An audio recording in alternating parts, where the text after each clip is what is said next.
braves gens, bonsoir ou rebonsoir, et bienvenue ou re-bienvenue dans Horrifiques Histoires. Simple, efficace. Yes!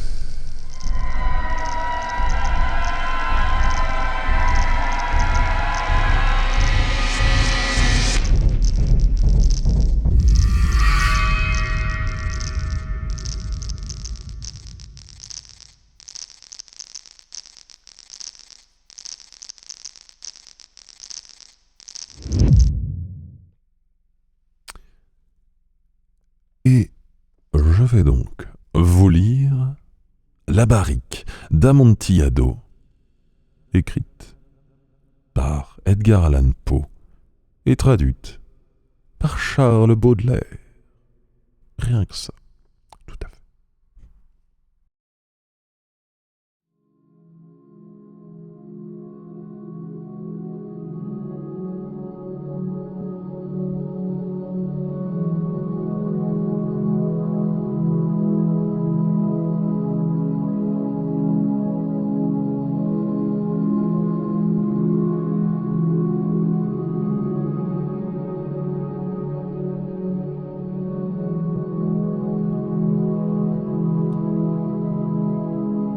J'avais supporté, du mieux que j'avais pu, les 1000 injustices de Fortunato. Mais quand il en vint à l'insulte, je jurais de me venger. Vous, cependant, qui connaissez bien la nature de mon âme, vous ne supposerez pas que j'ai articulé une seule menace. À la longue, je devais être vengé. C'était un point définitivement arrêté. Mais la perfection même de ma résolution excluait toute idée de péril. Je devais non seulement punir, mais punir impunément. Une injure n'est pas redressée quand le châtiment atteint le redresseur. Elle n'est pas non plus redressée quand le vengeur n'a pas soin de se faire connaître à celui qui a commis l'injure.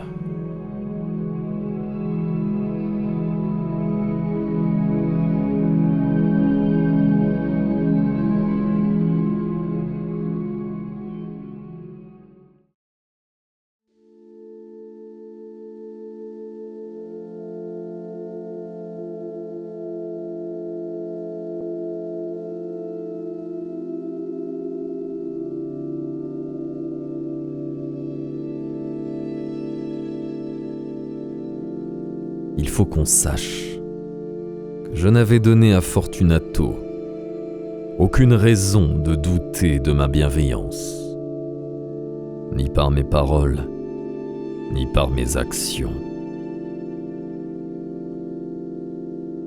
Je continuais, selon mon habitude, à lui sourire en face. Et il ne devinait pas que mon sourire désormais ne traduisait que la pensée de son immolation.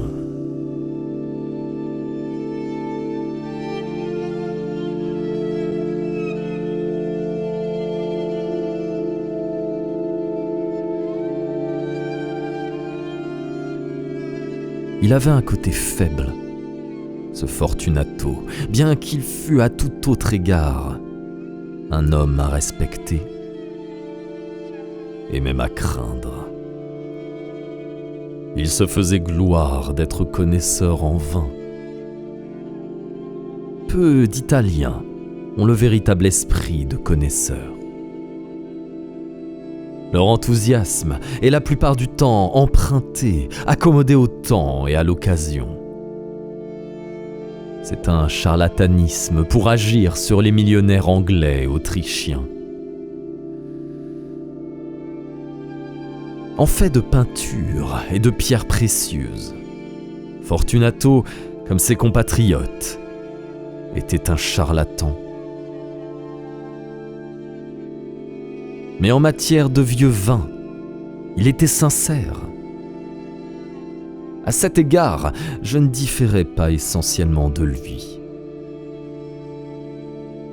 J'étais moi-même très entendu dans les crus italiens, et j'en achetais considérablement toutes les fois que je le pouvais.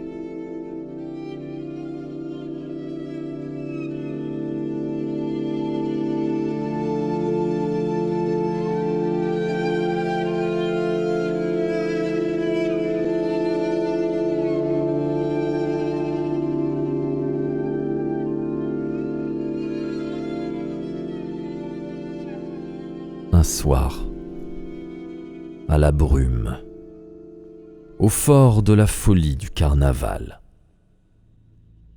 je rencontrai mon ami. Il m'accosta avec une très chaude cordialité, car il avait beaucoup bu. Mon homme était déguisé. Il portait un vêtement collant et mi-parti, et sa tête était surmontée d'un bonnet conique avec des sonnettes. J'étais si heureux de le voir que je crus que je ne finirais jamais de lui pétrir la main.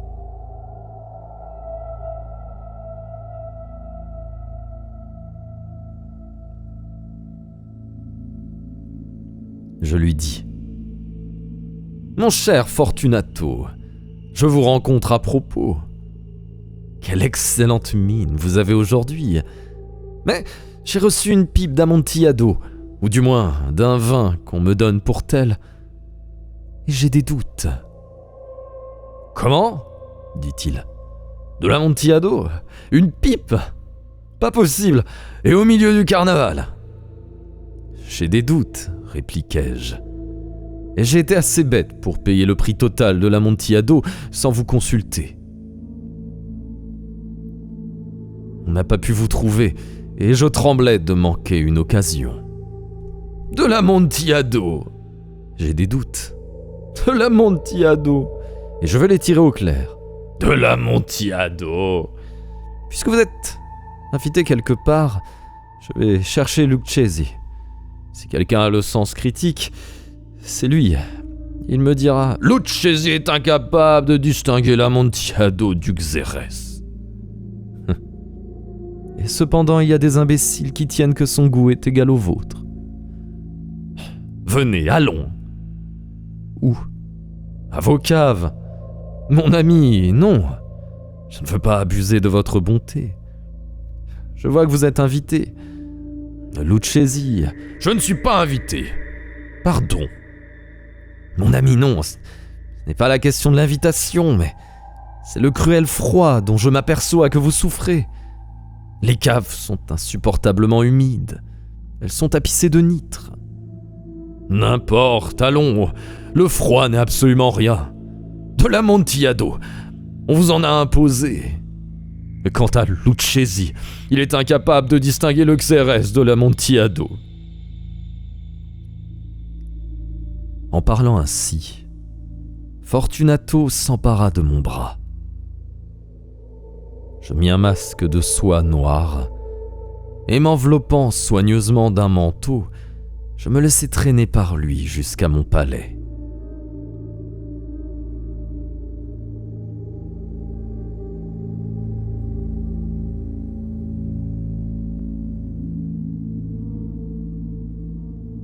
Il n'y avait pas de domestique à la maison.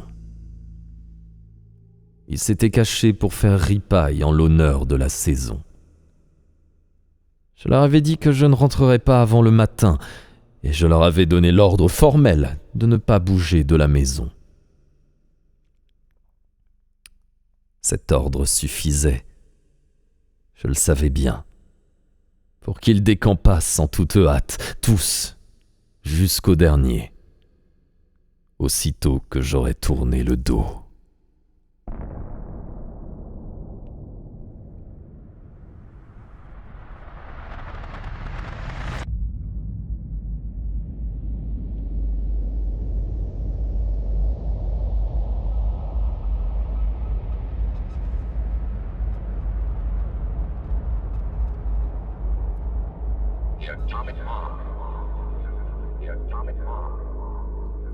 Je pris 2 flambeaux à la glace.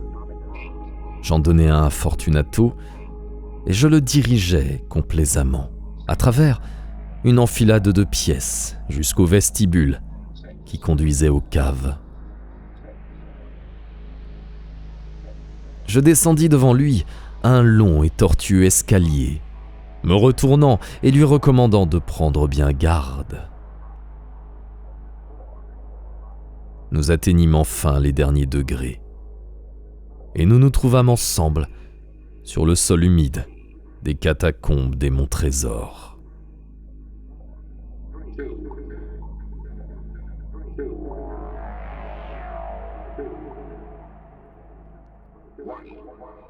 La démarche de mon ami était chancelante, et les clochettes de son bonnet cliquetaient à chacune de ses enjambées. « La pipe d'Amontillado » dit-il.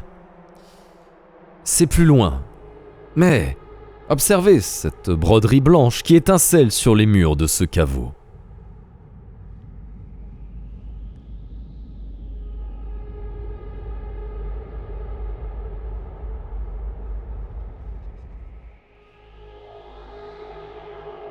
Il se retourna vers moi et me regarda dans les yeux avec 2 globes vitreux qui distillaient les larmes de l'ivresse.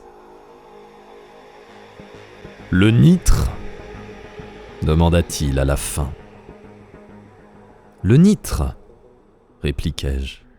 « Depuis combien de temps avez-vous attrapé cette toux ?»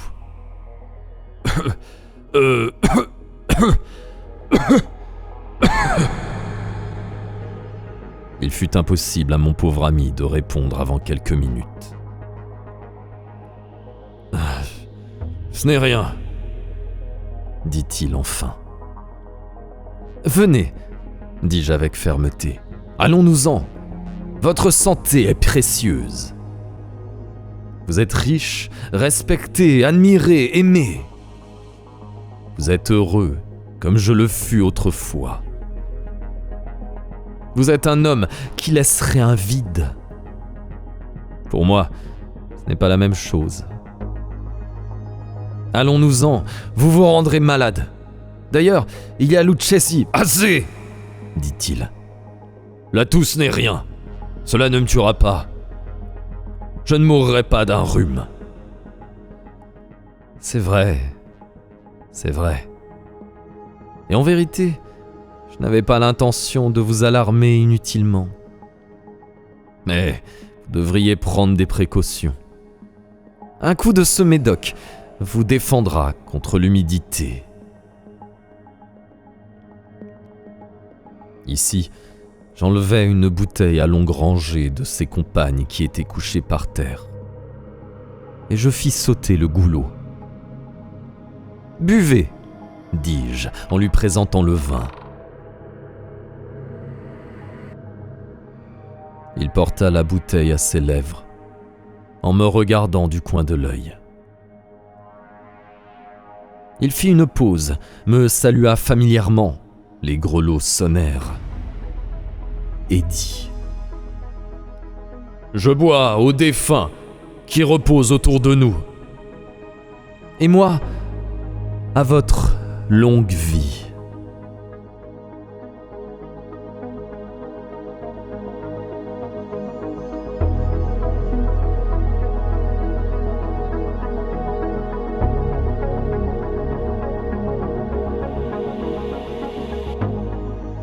Il reprit mon bras,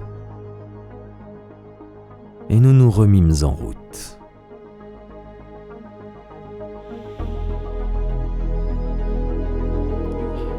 Ces caveaux, sont très vastes. Les monts trésors, répliquai-je, étaient d'une grande et nombreuse famille. J'ai oublié vos armes. Un grand pied d'or sur champ d'azur. Le pied écrase un serpent rampant dont les dents s'enfoncent dans le talon. Et la devise ? Nemo me impune lacessit. Fort beau, dit-il.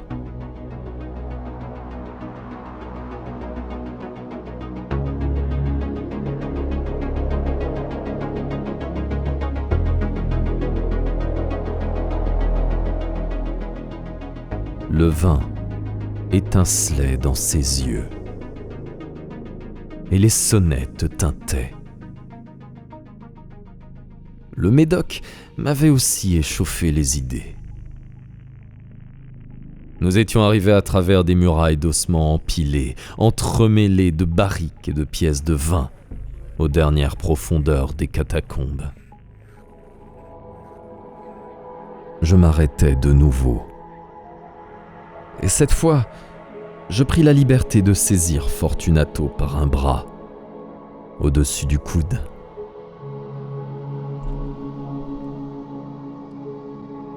Le nitre, dis-je. Voyez, cela augmente. Il pend comme de la mousse le long des voûtes. Nous sommes sous le lit de la rivière. Les gouttes d'humidité filtrent à travers les ossements. Venez, partons avant qu'il soit trop tard. Votre toux, ce n'est rien, dit-il. Continuons. Mais d'abord, encore un coup de médoc.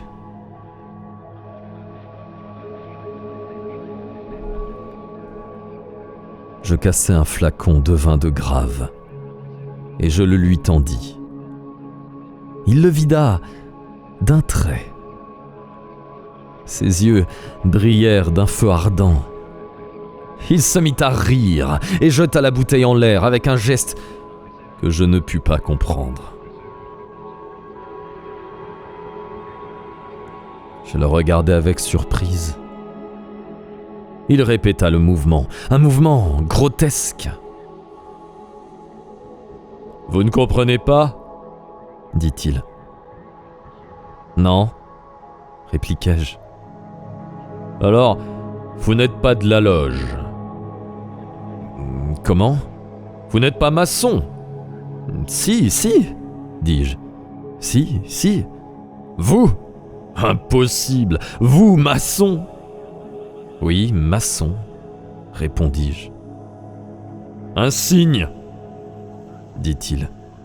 « Voici, » répliquai-je, en tirant une truelle de dessous les plis de mon manteau. « Vous voulez rire ?» s'écria-t-il en reculant de quelques pas. « Mais allons à l'Amontillado. » Soit, dis-je en replaçant l'outil sous ma roquelaure et lui offrant de nouveau mon bras. Il s'appuya lourdement dessus. Nous continuâmes notre route à la recherche de l'Amontillado. Nous passâmes sous une rangée d'arceaux fort bas. Nous descendîmes. Nous fîmes quelques pas et, descendant encore, nous arrivâmes à une crypte profonde où l'impureté de l'air faisait rougir plutôt que briller nos flambeaux.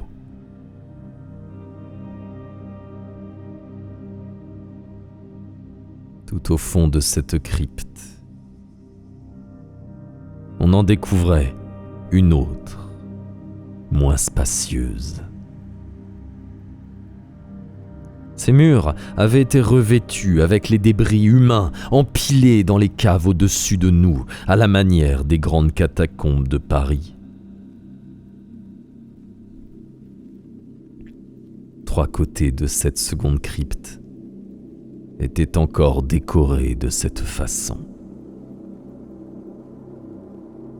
Du 4e, les os avaient été arrachés et gisait confusément sur le sol, formant en un point un rempart d'une certaine hauteur. Dans le mur, ainsi mis à nu par le déplacement des eaux, nous apercevions encore une autre niche, profonde de 4 pieds environ, large de 3, haute de 6 ou 7. Elle ne semblait pas avoir été construite pour un usage spécial, mais formait simplement l'intervalle entre 2 des piliers énormes qui supportaient la voûte des catacombes et s'appuyait à l'un des murs de granit massif qui délimitaient l'ensemble.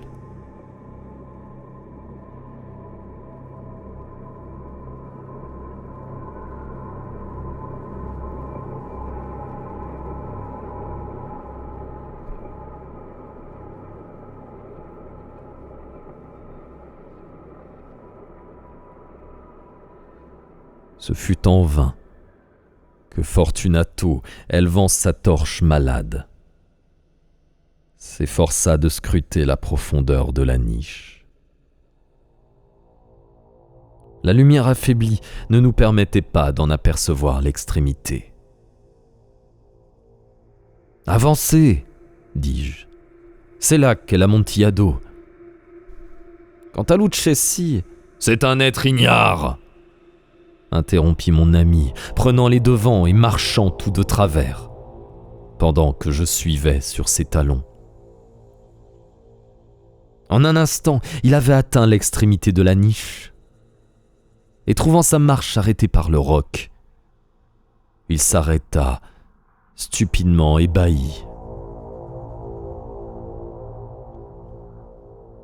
Un moment après,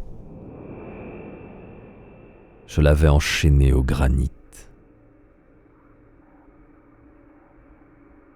Sur la paroi, il y avait 2 crampons de fer, à la distance d'environ 2 pieds l'un de l'autre, dans le sens horizontal. À l'un des 2 était suspendue une courte chaîne, à l'autre, un cadenas. Ayant jeté la chaîne autour de sa taille, l'assujettir fut une besogne de quelques secondes. Il était trop étonné pour résister. Je retirai la clé et reculai de quelques pas hors de la niche.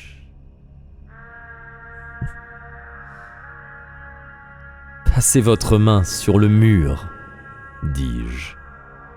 Vous ne pouvez pas ne pas sentir le nitre. Vraiment, il est très humide.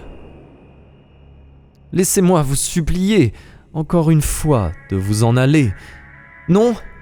Alors il faut, positivement, que je vous quitte. Mais je vous rendrai d'abord tous les petits soins qui sont en mon pouvoir. « L'Amontillado !» s'écria mon ami qui n'était pas encore revenu de son étonnement. « C'est vrai, répliquai-je. L'Amontillado. » Tout en prononçant ces mots, j'attaquai la pile d'ossements dont j'ai déjà parlé. Je les jetai de côté et je découvris bientôt une bonne quantité de moellons et de mortier. Avec ces matériaux et à l'aide de ma truelle, je commençais activement à murer l'entrée de la niche.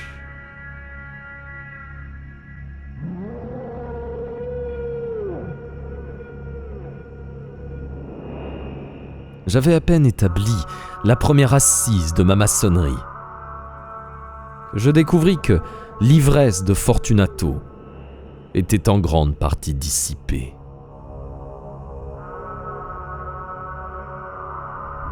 Le premier indice que j'en eus fut un cri sourd, un gémissement qui sortit du fond de la niche. Ce n'était pas le cri d'un homme ivre. Puis il y eut un long et obstiné silence. Je posai la seconde rangée, puis la troisième, puis la quatrième. Et alors, j'entendis les furieuses vibrations de la chaîne. Le bruit dura quelques minutes, pendant lesquelles, pour m'en délecter plus à l'aise, j'interrompis ma besogne et m'accroupis sur les ossements.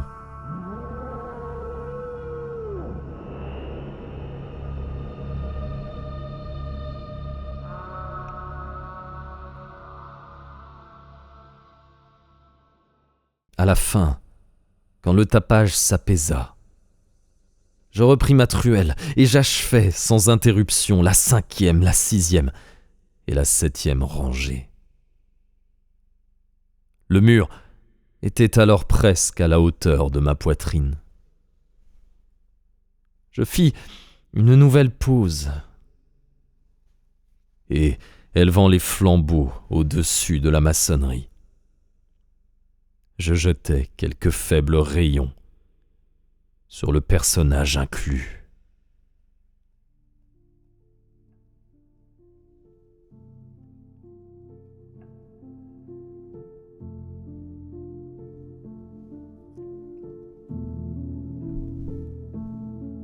Une suite de grands cris, de cris aigus, fit soudainement explosion du gosier de la figure enchaînée et me rejeta, pour ainsi dire, violemment en arrière. Pendant un instant, j'hésitais, je tremblais. Je tirai mon épée et je commençai à fourrager à travers la niche. Mais un instant de réflexion suffit à me tranquilliser. Je posai la main sur la maçonnerie massive du caveau et je fus tout à fait rassuré. Je me rapprochai du mur. Je répondis aux hurlements de mon homme. Je leur fis écho et accompagnement. Je les surpassai en volume et en force. Voilà comme je fis.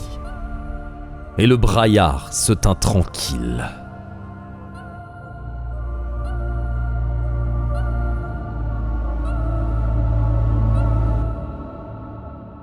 Il était alors minuit, et ma tâche tirait à sa fin. J'avais complété ma 8e, ma 9e et ma 10e rangée. J'avais achevé une partie de la 11e et dernière. Il ne restait plus qu'une seule pierre à ajuster et à plâtrer. Je la remuai avec effort. Je la plaçai à peu près dans la position voulue. Mais alors s'échappa de la niche un rire étouffé qui me fit dresser les cheveux sur la tête. À ce rire succéda une voix triste que je reconnus difficilement pour celle du noble Fortunato. La voix disait «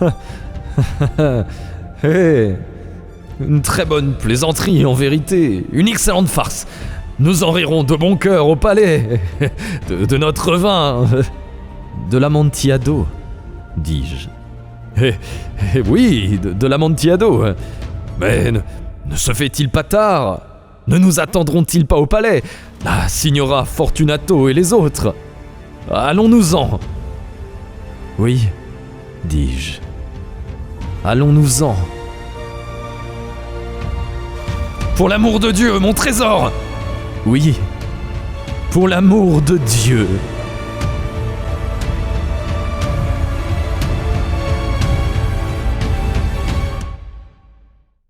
Mais, à ces mots, point de réponse. Je tendis l'oreille en vain, je m'impatientais. J'appelais très haut « Fortunato !» Pas de réponse. J'appelais de nouveau « Fortunato !»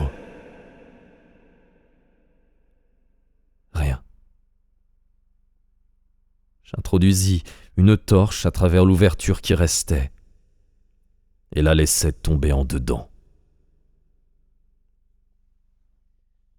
Je ne reçus, en manière de réplique, qu'un cliquetis de sonnette. Je me sentis mal au cœur, sans doute par suite de l'humidité des catacombes. Je me hâtais de mettre fin à ma besogne. Je fis un effort et j'ajustai la dernière pierre. Je la recouvris de mortier. Contre la nouvelle maçonnerie, je rétablis l'ancien rempart d'ossements. Depuis un demi-siècle, aucun mortel ne les a dérangés. In pace requiescat.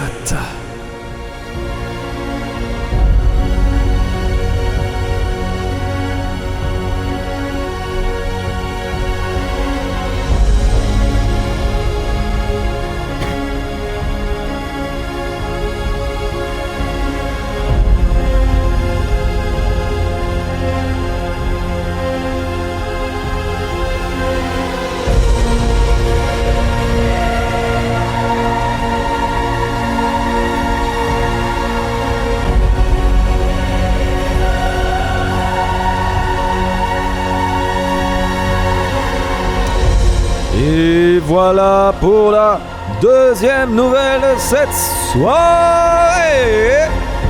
Yes!